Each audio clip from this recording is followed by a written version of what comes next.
AP రాజకీయాలు శరవేగంగా మారిపోతున్నాయా?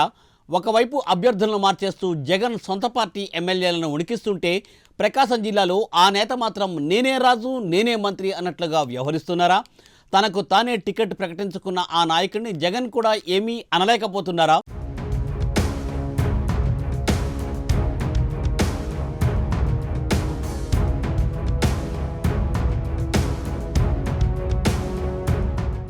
AP రాజకీయాలు శరవేగంగా మారిపోతున్నాయి. ఆ పార్టీలో ఎవరు, ఈ పార్టీలో ఎవరు, గోడ మీద ఎవరు అనే విషయం ఎవరికీ అంతుచిక్కకుండా ఉంది.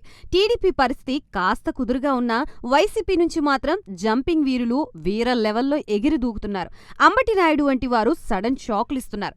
ఈ దశలో కొంతమంది తమ పతివ్రతాన్ని నిరూపించుకోవడానికి ప్రయత్నిస్తున్నారు. ప్రకాశం జిల్లా కీలక నేత, వైసీపీలో ఇటీవలే రెబల్గా ముద్రపడిన మాజీ మంత్రి బాలినేని శ్రీనివాసులురెడ్డి కూడా కొత్త స్టేట్మెంట్ ఇచ్చారు. తాను నియోజకవర్గం మారబోనని, అలాగే పార్టీ మారే ప్రసక్తే లేదని తేల్చి చెప్పారు.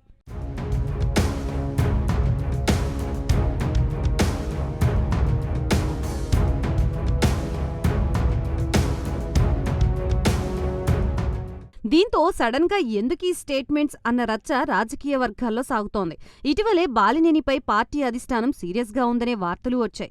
మంత్రి పదవి పోయినప్పటి నుంచి పార్టీతో అంటీముట్టనట్లుగానే ఉన్నారు బాలినేని. అదేవిధంగా లోకల్ పాలిటిక్స్ కూడా ఆయనకి తలనొప్పిగా మారాయి. ఒంగోలు నకిలీ రిజిస్ట్రేషన్ల కుంభకోణంలో బాలినేని అనుచరులు అరెస్ట్ కావడం మరో సంచలనం. ఆ తర్వాత ఆయన రాజకీయ వ్యాఖ్యలు కూడా వైసీపీలో కలకలం రేపాయి. అయితే ఇటీవలే మళ్లీ ఆయన సర్దుకుపోయినట్లు తెలుస్తోంది. అంతా బావుంది అనుకున్న వేళ హైదరాబాద్లో ఎంపీ మాగుంటి శ్రీనివాసులురెడ్డితో బాలినేని భేటీ మళ్లీ సంచలనంగా మారింది. ఇద్దరూ కలిసి ఎలాంటి మంత్రాంగం రచించారనే వార్తలు వస్తున్నాయి. దీంతో సడన్ గా బాలినేని తెరపైకి వచ్చారు. తాను పార్టీ మారడం లేదని స్టేట్మెంట్స్ ఇచ్చారు.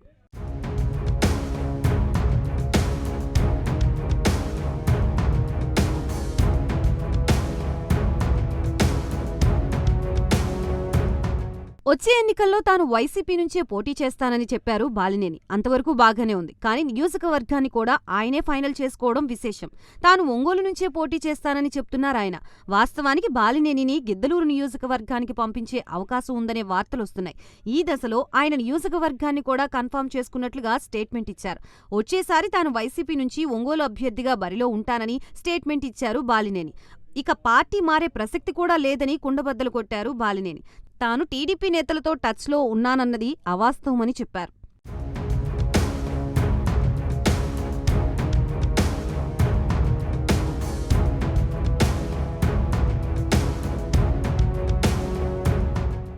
మొత్తానికి రాజకీయాల్లో ఉన్నంతవరకు సీఎం జగన్తోనే ఉంటానని స్పష్టం చేశారు. ప్రతి ఒక్కరూ పార్టీకి, సీఎం జగన్కి అండగా ఉండాల్సిన సమయం ఇది అని చెప్తున్నారు బాలినేని. ఎంపీ మాగుంట విషయాన్ని కూడా సీఎం జగన్తో తాను మాట్లాడతానన్నారు. మొత్తం మీద బాలినేని మరోసారి కీలక వ్యాఖ్యలు చేయడం విశేషం. తనకు తానే నియోజకవర్గాన్ని ఆయన ప్రకటించుకోవడంతో ఆయన అభిమానులు సంబరపడుతున్నారు. అయితే అధిష్టానం కూడా దీనిపై క్లారిటీ ఇవ్వాల్సి ఉంది. అసలే నియోజకవర్గాల ఇన్ఛార్జీల్ని మార్చేస్తూ రాష్ట్ర వ్యాప్తంగా ప్రయోగాలు చేస్తున్నారు సీఎం జగన్. ప్రకాశం జిల్లాలో కూడా ఇప్పటికే పలు ప్రయోగాలు చేశారు. మరి బాలినేని విషయంలో జగన్ నిర్ణయం ఫైనల్ అవుతుందా? బంధువు అయినందుకు బాలినేనికే జగన్ ఆప్షన్ ఇస్తారా అనేది వేచి చూడాలి.